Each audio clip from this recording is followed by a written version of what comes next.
अस्सलामुअलैकुम, welcome back to my channel Rukaiya diaries. तो अभी मेरे चैनल पे चल रही है उम्रा की सीरीज़। यहाँ पर मैं पूरा अब मेरे साथ जो एक्सपीरियंस हुआ था मैं वो 4-5 वीडियो में मैं शेयर करने वाली हूँ। मैं कुछ टिप्स भी दूँगी और कुछ बताती भी रहूँगी कि हमारा एक्सपीरियंस कैसा रहा। तो मैंने ये वीडियो में अपने घर से लेके मक्का शरीफ के जो भी रास्ते में हम लोगों के साथ हुआ मैं वो शेयर करने जा रही हूँ। और भी 2-3 है यहाँ पर मैंने डे ऐड करी हूँ, क्योंकि मैंने प्रॉपर व्लॉग तो नहीं बनाई हूँ, बस मैंने छोटी छोटी क्लिप करके बनाई हूँ कि हम लोगों को ये जो सफ़र है ज़िंदगी भर याद रहे और मेरी आयज़ा भी जब बड़ी हो जाए तो वो ये सारी वीडियो देख सके। तो चलिए बिना किसी देरी के आज का वीडियो स्टार्ट करते हैं।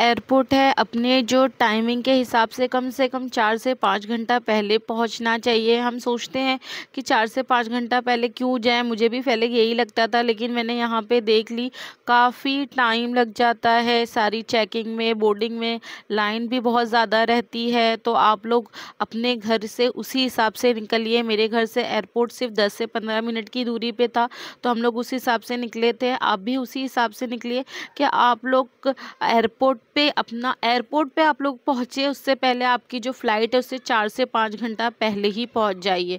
तो ये बहुत ज़्यादा ज़रूरी है, क्योंकि बहुत टाइम लग जाता है सब कुछ यहाँ पे जितनी भी फॉर्मेलिटी पूरी करने के लिए। और आपको मैं एक और बात बता दूँ कि आप हमारे जो मुंबई का एयरपोर्ट है और मेरे ख्याल से हर एयरपोर्ट पे आपको मस्जिद मिलेगी, तो आप वहाँ पे एहराम भी पहन सकते हो। जैसे हम लोगों ने असर की नमाज़ वहीं पे पढ़ी थी और साथ में मेरे अब्बू और भाई तो घर से ही एहराम पहन के आए थे, क्योंकि ज़्यादा दूर है नहीं, लेकिन बहुत सारे लोग जो दूर से आते हैं उनके लिए ये अच्छी फैसिलिटी यहाँ पर अवेलेबल है। काफ़ी अच्छी ज़्यादा स्पेस भी है, आप लोग आराम से यहाँ पे पहन भी सकते हो और अपनी नमाज भी अदा कर सकते हो। तो ये हम लोगों का था, हम लोगों को करने में 2 से ढाई घंटा तो चला गया था, पता भी नहीं चला था। ये हमारा मुंबई एयरपोर्ट था। ये भी अच्छा खासा एक्सपीरियंस हुआ हम लोगों को। तो हम लोगों की जो फ़्लाइट थी वो विस्तारा फ़्लाइट थी, तो वो कुछ 650 की थी शायद, हाँ 650 के अराउंडिंग थी, तो उसी के लिए हम लोग जा रहे थे। मैं फ़र्स्ट टाइम बैठने जा रही थी प्लेन में, तो मुझे हद से ज़्यादा डर लग रहा था। मुझे बस यही जो था प्लेन का जो सफ़र वो ही सबसे ज़्यादा टेंशन था पिछले 15-20 दिन से। और ऐसा भी हो रहा था कि मैं यूट्यूब पे जो भी वीडियो देख रही हूँ या गूगल पे देख रही हूँ तो प्लेन क्रैश के वीडियो मेरे सामने आ ही रहे थे, तो मेरा डर थोड़ा और बढ़ता जा रहा था। बट अल्लाह का शुक्र है इतना नहीं था, बहुत अच्छे से हो गया, पता भी नहीं चला, बहुत ही अच्छे से गुजर गया सफ़र। और मैंने ये भी सुनी हूँ कि जब प्लेन टेक ऑफ करता है तो हमारे कान में बहुत पेन होता है, तो हमें कुछ गोली चूसना चाहिए कान में। तो वो टेक ऑफ होने में इतना टाइम लग रहा था, मतलब वो थोड़ा चलता था फिर रुक जाता था, थोड़ा चलता था फिर रुक जाता था। मेरी कम से कम 3 से 4 गोलियां ख़त्म हो गई थी उसमें। पर अल्लाह का शुक्र है टेक ऑफ करते टाइम तो कोई भी प्रॉब्लम नहीं हुआ, कान में ज़रा भी दर्द नहीं हुआ था। और मेरी बेटी की एक बात भी मैं बता दूँ आप लोगों के, जब वो फर्स्ट टाइम प्लेन पे बैठी तो उसने सबसे पहले यही बोली कि मम्मा मैं कोई सपना तो नहीं देख रही हूँ। मैं बोली अल्लाह का शुक्र अदा करो कि तुम्हारा तो सपना बहुत 6 साल में ही पूरा हो गया, मुझे तो अब जाकर ये मौका मिला है बैठने का भी और इतनी अच्छी खूबसूरत जगह जाने का भी। तो मेरी बेटी का नसीब अल्लाह ताला बस हमेशा ऐसा ही रखे। और ये जो एक्सपीरियंस था बहुत अच्छा था, प्लेन का भी और जाने का भी बहुत अच्छा था। हमारी जो सर्विस भी थी जो विस्तारा की मुझे बहुत अच्छी लगी। पहले भी मैंने यूट्यूब पे सर्च करी थी, सब लोगों ने तारीफ़ की थी, बट यहाँ पे काफ़ी अच्छी सर्विस अवेलेबल थी। मैंने यहाँ पे आप लोगों के जो हम लोगों को खाना मिला था मैंने वो भी शेयर की थी।